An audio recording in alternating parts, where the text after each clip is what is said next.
जय हिंद, वंदे मातरम। बहुत बहुत स्वागत है आपका टीम निश्रा पर। एक बिगनर जो है वो यूपीएससी एग्जाम्स की प्रिपरेशन कैसे करे, उसने बहुत सारी स्ट्रेटजी वीडियोस देख ली हैं। बहुत सारे बच्चों का मैसेज आता है कि सर हम फर्स्ट ईयर में हैं, सेकेंड ईयर में हैं, हम स्टार्ट कहाँ से करें।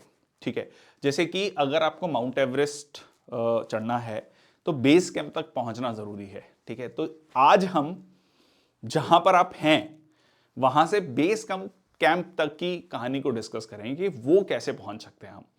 बेस कैंप के बाद वाली कहानी कुछ अलग है, उसकी प्रिपरेशन, उसकी स्ट्रेटजी, उसका जो टेम्परामेंट है वो अलग है। बट सबसे पहले हम बेस लेवल से जो है, मतलब लाइक जहां पर आप हैं, जहां पर भी आप रह रहे हैं इंडिया में, वहां से आप बेस कैंप तक कैसे पहुंच सकते हैं, एक bare minimum level of preparation तक कैसे पहुंच सकते हैं।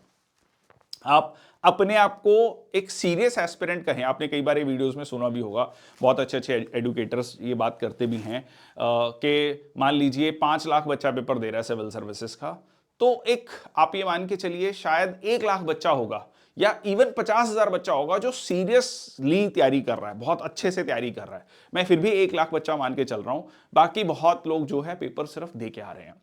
तो सबसे पहले आपका जो टारगेट है, आप ये सोच रहे हैं कि 5 लाख में से जो 13-14 हजार या 15,000 बच्चों का प्रीलिम्स हो रहा है, मुझे उसमें आना है। मेरा ये कहना है कि सबसे पहले आपको पहले 1 लाख में आना है। ठीक है, तो आज हम वो डिस्कस करेंगे कि जो 12 लाख फॉर्म भरते हैं, 11-12 लाख, उनमें से 5 या 6 लाख एग्जाम देने जाते हैं। 5 से 6 लाख का फिगर है अगर आप पिछले कुछ सालों का देखेंगे। और उनमें से जो मैं कह रहा हूं 1 लाख सीरियस एस्पिरेंट्स हैं। सबसे पहले कहानी हमारी ये है कि वहां तक कैसे पहुंचे। ठीक है जी, क्योंकि वो बहुत बहुत इंपॉर्टेंट है। बहुत सारे स्टूडेंट शुरू करते हैं बीच में ही, मतलब कहीं ना कहीं आप सोचो कि उनको लगता है यार ये हमसे नहीं हो पाएगा, फेयर इनफ। अगर उनको बहुत स्ट्रांगली ये फील हो रहा है, they can leave. But the very important part is कि ऐसा तो नहीं है कि उन्होंने एफर्ट डाला ही नहीं, या उन्होंने गलत डायरेक्शन में एफर्ट डाल दिया and they like get frustrated और उन्होंने प्रिपरेशन बीच में ही छोड़ दी। So it is very important that starting phase कहां से होना चाहिए। या उन्होंने सुना किसी सीनियर से कि न्यूज़पेपर पढ़ना चाहिए, न्यूज़पेपर बहुत इंपॉर्टेंट है। न्यूज़पेपर खोला, समझ ही नहीं आ रहा, हवा ही नहीं लग रही। क्योंकि जब आपको उस न्यूज़ का सिरा ही नहीं पता, मान लीजिए रशिया यूक्रेन के बारे में आपको जानना चाहते हैं कि सही कौन है या किसका क्या पक्ष है, तो इसके पीछे आपको first world war, second world war, cold war का जो मेन पीरियड है, कोल्ड वॉर के बाद यूएसएसआर डिसइंटीग्रेट होता है, क्यों होता है, क्या कारण रहे, वो ट्रीटी क्या थी, वो सारी चीजें जब पता होंगी तो जाके आप आज की कहानी के बारे में पहुंच पाएंगे। बीच में 2014 में क्रीमिया की कहानी क्या हुई, तो जाके आज आप पहुंच पाएंगे। उसमें आपको नाटो भी पढ़ना पड़ेगा, बहुत सारी चीजें समझनी पड़ेंगी, तब आप एक एक फेयर ओपिनियन डेवलप कर सकते हैं आज के इशू को लेकर। So it is very important to understand कि जब हम किसी चीज के बारे में समझते हैं तो उसके पीछे बहुत लंबी कहानी है। वो लंबी कहानी आज के हमारे पर्सपेक्टिव को डेवलप करने में मदद करती है। ठीक है जी, तो मैं आज आपको बिगनर, बिल्कुल स्टार्टिंग लेवल से ये बात करने वाला हूं। ठीक है, तो सबसे पहले हम थोड़ा सा इस इंफोग्राफिक को देखते हैं। देखो, एक चीज हमेशा कहा जाता है, स्टेप जो है laying the foundation, decode the syllabus. यार ये जो सिलेबस डीकोड करने की बात है ना, एक मैंने इंटरव्यू देखा था, बहुत अच्छी बात कही गई थी यूपीएससी टॉपर के द्वारा कि फंडामेंटल राइट्स को लेकर बात की गई कि फंडामेंटल राइट्स जो हैं, मान लीजिए उसके लिए एक चैप्टर हो सकता है, एक बुक हो सकती है, एक certain part of fundamental rights के लिए एक बुक हो सकती है। मान लीजिए 19 to 22 है या 14 to 18 है, उसके लिए अपने आप में एक बुक हो सकती है। एक आर्टिकल पे, आर्टिकल 21 पे भी आप बहुत लंबी कहानी लिख सकते हैं, बुक लिख सकते हैं। ठीक है, सो इट डिपेंड्स कि आपको कितना पढ़ना है, आपके एग्जाम के लिए कितना रेलिवेंट है। ठीक है, तो syllabus, not just the syllabus, क्योंकि जो ऑफिशियल सिलेबस होता है ना वो थोड़ा वेग होता है। मैं आपको अभी इसका स्क्रीनशॉट दिखाऊंगा। Break it down using the PYQs and the decoded guides. Certain चीजें हम देख लेते हैं। पीवाई देखो, ये आपका सिविल सर्विसेज का प्रीलिम्स का। अब सिविल सर्विसेज प्रीलिम्स का आपने सिलेबस देखा, बिल्कुल स्टार्ट कर रहे हैं आप। आपने देखा current events of national and international importance. यार ये कैसे पता लगेगा कि कौन सा करंट इवेंट्स नेशनल और इंटरनेशनल इंपॉर्टेंस के हैं? भाई न्यूज़पेपर में तो 20, 25, 30 पेज हैं, उनमें से सारी न्यूज़ तो इंपॉर्टेंट नहीं है, मुझे कौन कौन सी न्यूज़ छांटनी है, कौन कौन सी न्यूज़ पढ़नी चाहिए, ठीक है। History of India and Indian national movement. अब इंडियन नेशनल मूवमेंट समझ आ रहा है कि हाँ जी, जो अंग्रेजों के समय पर जो इंडियन नेशनल मूवमेंट थी, first war of Indian independence, जिसको हम 1857 वॉर भी कहते हैं, ठीक है, वहां से लेकर 1947 तक की कहानी। बट हिस्ट्री ऑफ इंडिया में एंशिएंट हिस्ट्री भी आ गई, मिडिएवल हिस्ट्री भी आ गई, मॉडर्न हिस्ट्री भी आ गई, ठीक है, तो उसमें लगभग सारे एस्पेक्ट्स आ गए। अच्छा, Indian and world geography, physical geography में क्या क्या चीजें आती हैं, मैं इसलिए बता रहा हूं कि जो फर्स्ट टाइम बच्चा प्रिपरेशन शुरू करता है, उसने आजकल लाइक सबसे पहले वो सिलेबस डाउनलोड करता है, बहुत सारी चीजें, मतलब वो देखता है कि क्या चीज पढ़नी है, बट उसको कुछ समझ नहीं आ रहा है इसमें से। फिजिकल ज्योग्राफी में जियोमॉर्फोलॉजी आता है, क्लाइमेटोलॉजी आता है, ओशनोग्राफी आता है, उसको कौन बताएगा, क्योंकि ये सिलेबस बहुत वेग है, ठीक है। मतलब अपनी तरफ से यूपीएससी ने तो, उन्होंने कहा जी हमने तो बहुत डिटेल में दिया है, बट इसमें बहुत सारी चीजें हैं, समझ रहे हो। सोशल ज्योग्राफी, अब आपका अगर आप 11th और 12th की एनसीईआरटी ज्योग्राफी को देखेंगे तो एक आपका जनरल फिजिकल ज्योग्राफी है, एक इंडिया फिजिकल है, एक आपका जो है ह्यूमन ज्योग्राफी है। ह्यूमन ज्योग्राफी में आपका सोशल और इकोनॉमिक ज्योग्राफी आ गया, ठीक है, of India and the world. तो ये अगर आप देखोगे 11th और 12th क्लास की जो एनसीईआरटी है, उसमें आपका ये पूरा का पूरा कंप्लीट हो रहा है, ठीक है। अब यहां पर अगर आप देखोगे, यहां पर जो आपका प्रीलिम्स है उसमें वर्ल्ड ज्योग्राफी नहीं मेंशन की गई है, ठीक है। इंडियन पॉलिटी एंड गवर्नेंस, सबसे पहले तो कॉन्स्टिट्यूशन, ठीक है, ठीक है जी, कॉन्स्टिट्यूशन समझ आ गया। अच्छा, बहुत लोगों को लगता है कि इंडियन पॉलिटी पढ़ना है तो सिर्फ कॉन्स्टिट्यूशन पढ़ना है, नहीं, ठीक है, उसके साथ साथ क्या लिखा है, पॉलिटिकल सिस्टम, पंचायती राज, हाँ ठीक है, पंचायती राज काफी हद तक हम कॉन्स्टिट्यूशन में पढ़ लेते हैं, बट स्टिल, ठीक है, अलग से भी मेंशन है। पब्लिक पॉलिसी, वेरी इंपॉर्टेंट, ठीक है, राइट्स, इश्यूज, ठीक, ओके। अब ये पॉलिटिकल सिस्टम बहुत लोग पढ़ते नहीं है, बाकायदा एक एनसीईआरटी है, डेडिकेटेड एनसीईआरटी है। अगर आप वो पॉलिटिकल सिस्टम पढ़ोगे तो आपके लिए ये कॉन्स्टिट्यूशन को समझना भी आसान हो जाएगा। Economic and social development, sustainable development, ठीक है, समझ आ रहा है, सतत विकास, सस्टेनेबल डेवलपमेंट गोल्स हैं 2030 तक, 17 गोल्स हैं। आप कहोगे कि हम अभी तक स्ट्रेटजी की बात नहीं कर रहे, मैं बहुत इंपॉर्टेंट एस्पेक्ट की बात कर रहा हूं, सिलेबस को समझना, ठीक है, सिलेबस, पॉवर्टी, इंक्लूजन, ये सारी चीजें। अब क्या लिखा है, general issues on environment ecology. Environment ecology के आप क्वेश्चन उठा के देखिए सिविल सर्विसेज के, बिल्कुल भी सिंपल क्वेश्चंस नहीं है, ठीक है।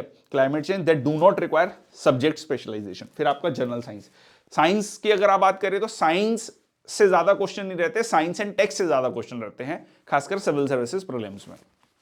ओके, नेक्स्ट हम, ये आपका पेपर 2 है, जो सी सेट का पेपर है, अभी मैं वो डिस्कस नहीं कर रहा हूं। नेक्स्ट आप सीएपीएफ को देखें, ठीक है। सीएपीएफ में अगर आप देखेंगे जनरल एबिलिटी एंड इंटेलिजेंस, जिसको हम मैथ्स, मतलब जनरल मेंटल एबिलिटी, जिसमें हम मैथ्स रीजनिंग की बात करते हैं। जनरल साइंस में अगर आप देखोगे, एक तो आपका physics, chemistry, bio, but information technology, biotechnology, environmental science, अब ये स्पेसिफिकली मेंशन कर रहा है वो चीज, ठीक है। सिमिलरली अगर आप बात करोगे करंट इवेंट्स की, ठीक है, तो इसमें वो थोड़ा सा और स्पेसिफिक बता रहा है। अब इसमें करंट अफेयर्स और जो सिविल सर्विसेज वाले करंट अफेयर, उसमें डिफरेंस है थोड़ा सा। उसमें सिंपल लिख दिया है कि हाँ जी, current events of national and international importance, but यहां पर वो थोड़ा सा मेंशन कर रहा है importance in broad areas of culture, music, art, literature, sports, governance, societal development issues, industry, business, ठीक है।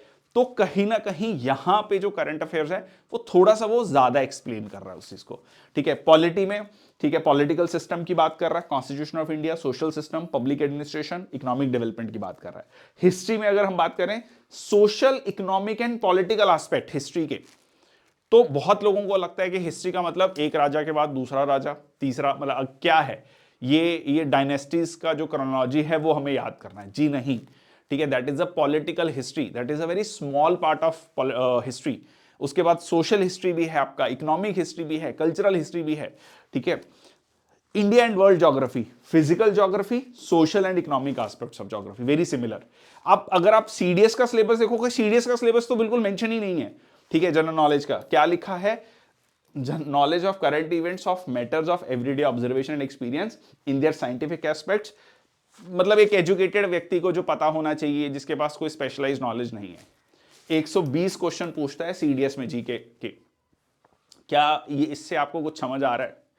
मेरा जो सवाल था स्टार्टिंग में कि जो स्टूडेंट फर्स्ट टाइम शुरू कर रहा है उसके लिए एक बहुत इंपॉर्टेंट पार्ट है पीवाईक्यू। ठीक है जी, पीवाईक्यूज को देखना, क्योंकि अगेन द थिंग इज कि आप कहेंगे कि हिस्ट्री सिविल सर्विसेज में भी पूछ रहा है, सीएपीएफ में भी, सीडीएस में भी, बट उसमें किस लेवल की हिस्ट्री पूछ रहा है, कौन से एस्पेक्ट्स ज्यादा पूछ रहा है, कल्चर के बारे में ज्यादा पूछ रहा है या एंशिएंट हिस्ट्री ज्यादा पूछ रहा है या मॉडर्न हिस्ट्री ज्यादा पूछ रहा है, that you have to evaluate.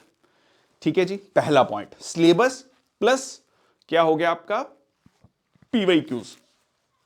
Okay, इससे आपको क्या होगा, सिलेबस आपको बताएगा कि क्या पढ़ना है और पीवाईक्यूज बताएंगे आपको कितना डिटेल में पढ़ना है, कि एनसीईआरटी लेवल तक चल जाएगा या थोड़ा सा और स्टैंडर्ड बुक्स चाहिए। ठीक है, जैसे एग्जांपल ले लेता हूं, अगर मैं बात करूं सिविल सर्विसेज की, तो सिविल सर्विसेज के लिए हम बोलेंगे कि यार आर्ट एंड कल्चर थोड़ा डिटेल में पढ़ना पड़ेगा।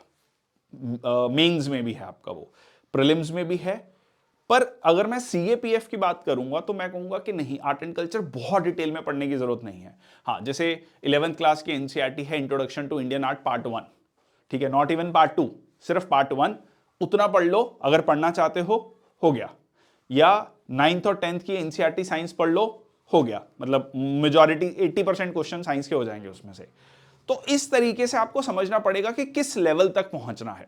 ठीक है, तो सिलेबस आपको बताएगा क्या पढ़ना है और कितना पढ़ना है, वो आपको प्रीवियस ईयर क्वेश्चंस बताएंगे।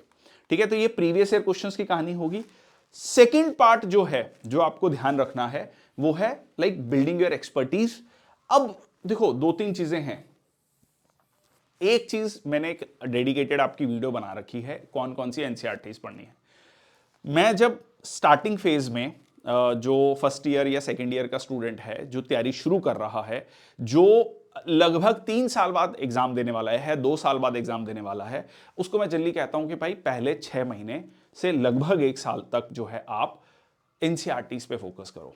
अब क्योंकि जेनजी का जमाना चल रहा है, रील्स का स्क्रॉल का, रील्स को स्क्रॉल करने का, यूट्यूब शॉर्ट्स का जमाना चल रहा है, तो उसके लिए 6 महीने साल ना ऐसा लगता है कि यार इतना मैं एनसीईआरटीज कैसे पढ़ सकता हूं। तो बट एक चीज को समझिएगा कि जैसे मैंने अभी पहले भी एग्जांपल दिया कि अगर आपको आज का इशू समझना है तो आपको ना उसके पीछे बहुत लंबी कहानी समझनी पड़ेगी, तब जाके आप आज के इशू को ना सही तरीके से एनालाइज कर पाओगे। अदरवाइज जब आप उसको लिख रहे होगे ना, तो वो पता लग जाएगा कि आपने बहुत सुपरफिशियली पढ़ा हुआ है। ठीक है, वो चैट जीपीटी को आपने बोला कि भाई आंसर लिख के दे दे, वो आंसर आपको जनरेट करके दे देगा। उसमें भी इंपॉर्टेंट है कि उसको डाटा क्या फीड किया गया है, वो उस डाटा के अकॉर्डिंग आपको आंसर दे रहा है, तो वो आपका उसमें एनालिसिस नहीं होगा। ठीक है, और क्या आप उसको रिप्रोड्यूस कर पाओगे, वहां पे लिख पाओगे वहां पे एग्जाम में, क्योंकि जो आपके दिमाग में समझ होगी वही पेपर में आएगी।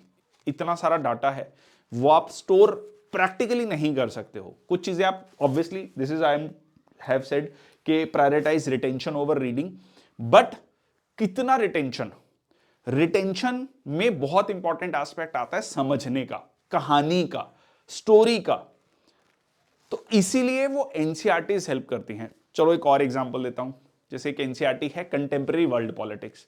अगर आपको आज के समय का एक मान लो क्वेश्चन, एक टॉपिक आता है कि यूनाइटेड नेशंस जो है, United Nation as an organization क्या आज के समय पर रेलेवेंट है। बहुत लोगों का कहना है कि भाई बहुत सारे युद्ध चल रहे हैं और चाइना ताइवान को हड़का रहा है लिटरली। ठीक है, रशिया यूक्रेन में युद्ध चल रहा है, इजराइल पैलेस्तीन में युद्ध चल रहा है, या इजराइल हमास में युद्ध चल रहा है। तो ये सारी चीजें उधर जो है साउथ ईस्ट एशिया की 2 कंट्रीज आपस में लड़ रही हैं। तो ये जो सिचुएशन चल रही है, तो यूनाइटेड नेशंस नहीं कर पा रहा, जो मैंडेट था उसका वो पूरा नहीं कर पा रहा, तो क्या खत्म कर देना चाहिए। तो ये इसका आंसर आप तब लिख पाओगे जब आपको यूनाइटेड नेशन जब स्टार्ट हुआ सेकेंड वर्ल्ड वॉर के बाद, और कोल्ड वॉर में इसका रोल क्या रहा, आफ्टर कोल्ड वॉर क्या है, वो पूरा कहानी पता होगा। अब वो आपको एनसीईआरटी, वो जो एनसीईआरटी है उसमें अलग अलग इंस्टीट्यूशंस कब कब बने, क्या क्या उनका रोल रहा, वो बहुत बेहतरीन तरीके से समझाता है। सिक्योरिटी क्या है, सिक्योरिटी के अलग अलग एस्पेक्ट्स क्या हैं, तो इसलिए वो कुछ, अब वो जैसे मैंने आपको बताया कि मैंने एक अलग से वीडियो बनाया, उसमें मैंने बहुत डिटेल में एक एक एनसीईआरटीज मेंशन किया है कि यार ये एनसीईआरटीज पढ़नी है, तो please go that, watch that video. मैं उसका लिंक भी इसके डिस्क्रिप्शन में दे दूंगा, please go and watch. But एक चीज साथ में ध्यान रखनी है, when you are reading physical जो हार्ड कॉपीज हैं, कोशिश करो अगर आप उसमें से पढ़ सकते हो, खासकर एनसीईआरटीज। देखो ये बहुत सारी स्टडी है इसमें कहती है कि कॉग्निटिव डेवलपमेंट होती है उससे। हम कई बार कहते हैं ना पेपर में जब आंसर लिख रहे होते हैं, यार हाँ बुक के लेफ्ट पेज पे राइट साइड में मैंने हाँ वो चीज पढ़ी थी, तो आप कहीं ना कहीं उससे रिकॉल कर रहे होते हैं। तो it is very very important, चीजें हमारे दिमाग में बैठती हैं जब हम बुक में से पढ़ते हैं।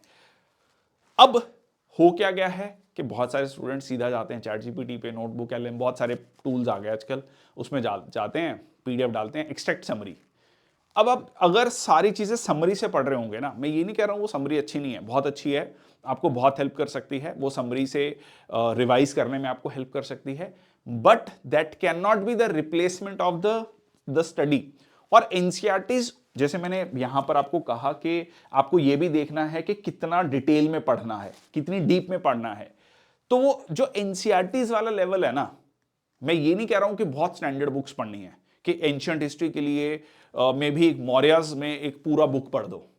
मैं ये कह रहा हूं कि एनसीईआरटीज जो कि अपने आप में बहुत, जैसे कहते हैं ना गागर में सागर भरा हुआ है, ठीक है, अपने आप में बहुत कंसाइज है वो चीज, ठीक है। तो it is very important that before going for certain standard books you should be reading certain NCERTs, try to retain them. अब रिटेंशन के लिए कुछ आप और टूल्स कर सकते हो, जैसे मैंने आपका नोट्स बना सकते हो, अपने खुद से हैंड रिटन नोट्स बना सकते हो, एआई टूल्स का एग्जांपल यूज कर सकते हो। हमने एक प्लेटफॉर्म बनाया है ncrtquiz.com, उस पर जाकर हमने चैप्टर वाइज टेस्ट बना रखे हैं। आपने एक चैप्टर पढ़ा, उसके टेस्ट कर लिए, अलग अलग डिफिकल्टी लेवल डाला है, उसको कर सकते हो। इससे क्या होगा, धीरे धीरे चीजें retention, very important is retention.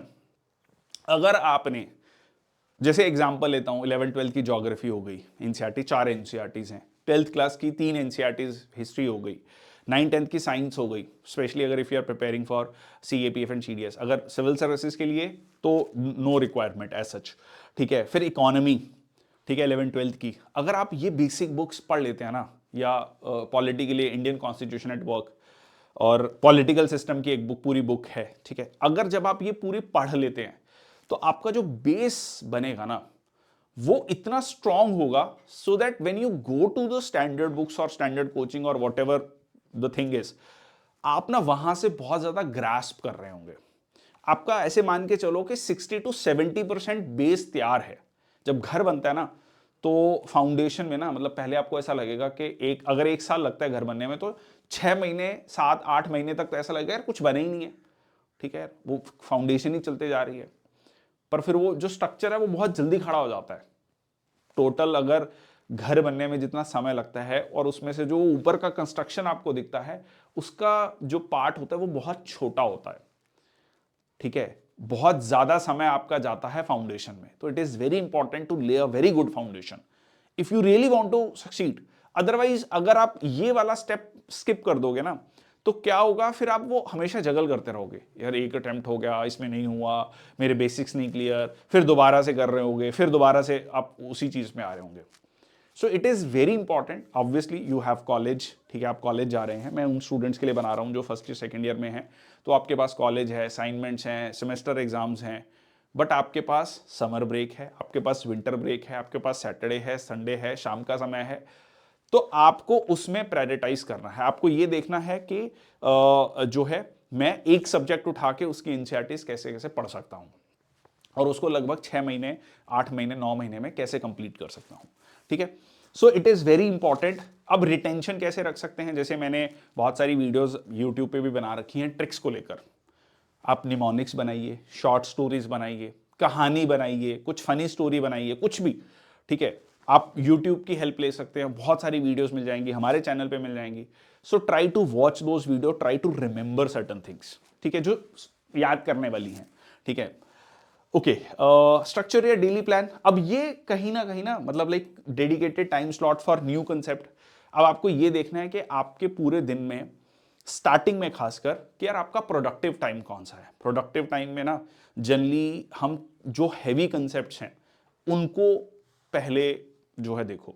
अच्छा, जब आप प्रिपरेशन स्टार्ट कर रहे हो, डोंट स्टार्ट विद हिस्ट्री, ठीक है। इट इज लाइक के ज्योग्राफी है, रिलेटेबल है, पॉलिटी रिलेटेबल है, ठीक है, इससे स्टार्ट करो। इकोनॉमी भी टू एन एक्सटेंड रिलेटेबल है, क्योंकि अब पहली बार में हिस्ट्री पकड़ लोगे ना तो क्या है कि इट्स लाइक कि आपने बहुत हैवी खाना खा लिया तो बाकी चीजों के लिए स्पेस नहीं बचेगी और उसको डाइजेस्ट करने में मुश्किल हो रहा है और हो सकता है डीमोटिवेट हो गया, यार छोड़, पेट खराब हो गया, अब नहीं खाना, वो वाली बात है। सो स्टार्ट विद दो subjects which you can relate with your surroundings.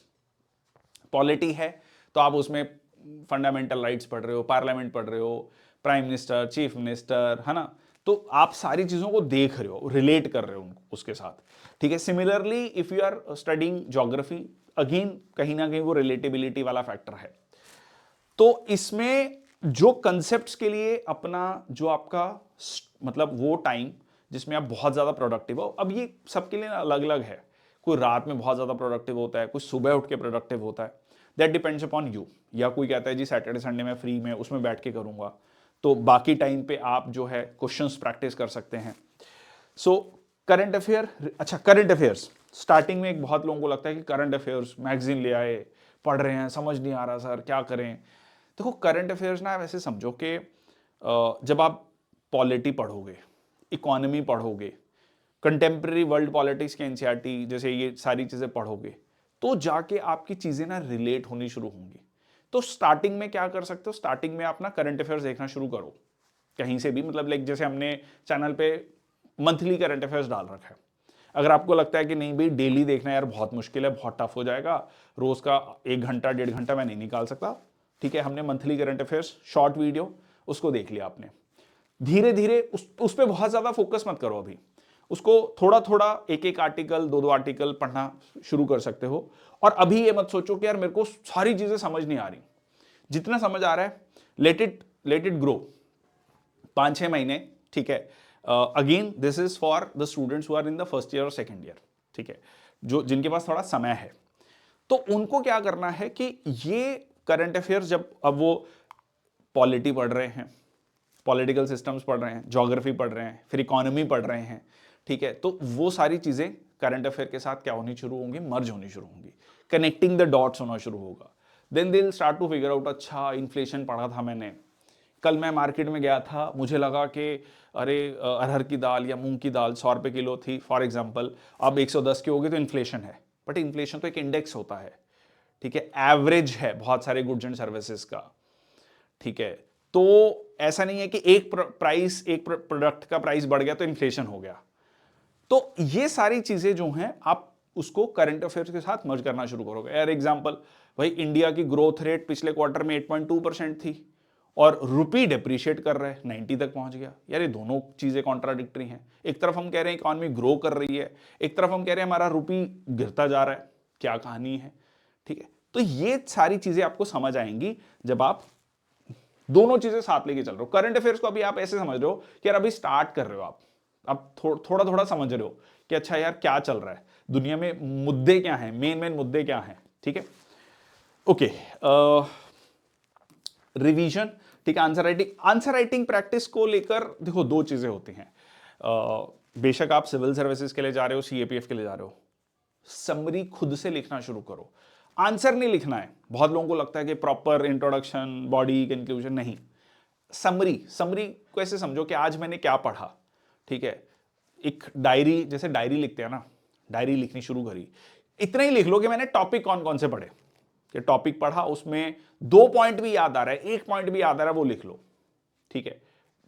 If you will maintain this diary and you are writing it for 10 to 15 minutes daily, seriously बता रहा हूं, आप 1 साल के बाद आप अपने राइटिंग स्टाइल में, अपने रिकॉल वैल्यू में बहुत ज्यादा अंतर पाएंगे।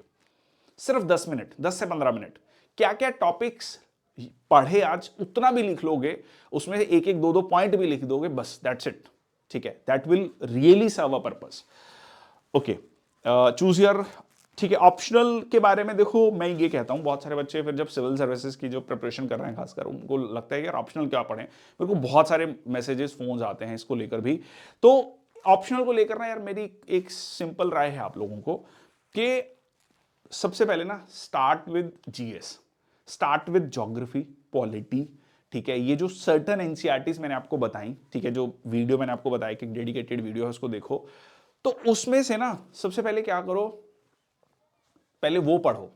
जब आप वो पढ़ोगे ना तो थोड़ा सा आपको इंटरेस्ट एरिया समझ आना शुरू होगा, ठीक है। और उसमें ना कहीं देखो एक एकेडमिक बैकग्राउंड जरूरी नहीं है कि आप इंजीनियर हो तो मैकेनिकल इंजीनियर तो मैकेनिकल इंजीनियरिंग का सब्जेक्ट लेना है, काफी डिटेल है। अगर आप बहुत थरो हो, आपको लग रहा है कि यार मैं बहुत अच्छा हूं, देन इट्स गुड। जैसे सपोज आप लॉ कर रहे हो, 5 ईयर लॉ कर रहे हो या 3 ईयर लॉ कर रहे हो, तो उसमें आप पहले से मन बना लिया कि फर्स्ट ईयर में यार मेरे को सिविल सर्विसेज देना है, मैं लॉ बहुत अच्छे से पढ़ूंगा, जो जो सब्जेक्ट हैं सिविल सर्विसेज में मैं अभी से पढ़ना शुरू करूंगा, सो दैट लाइक मेरी ये वाली चीज भी अच्छी हो जाए और मेरे को सिविल सर्विसेज में भी हेल्प हो जाए, देन इट्स फाइन, ठीक है, if you can manage that thing, ठीक है। तो वहां पर आपकी दोनों चीजें रहेंगी, पर्सनल इंटरेस्ट भी और आपका कहीं ना कहीं आपका जो एकेडमिक बैकग्राउंड भी। और उसमें एक चीज और भी है कि अगर मान लो आप इंजीनियर हो या लॉयर हो, ऐसे सब्जेक्ट जो प्रोफेशनल भी हैं, तो आपके लिए कहीं ना कहीं फ्यूचर में वो चीजें भी खुलती हैं, लाइक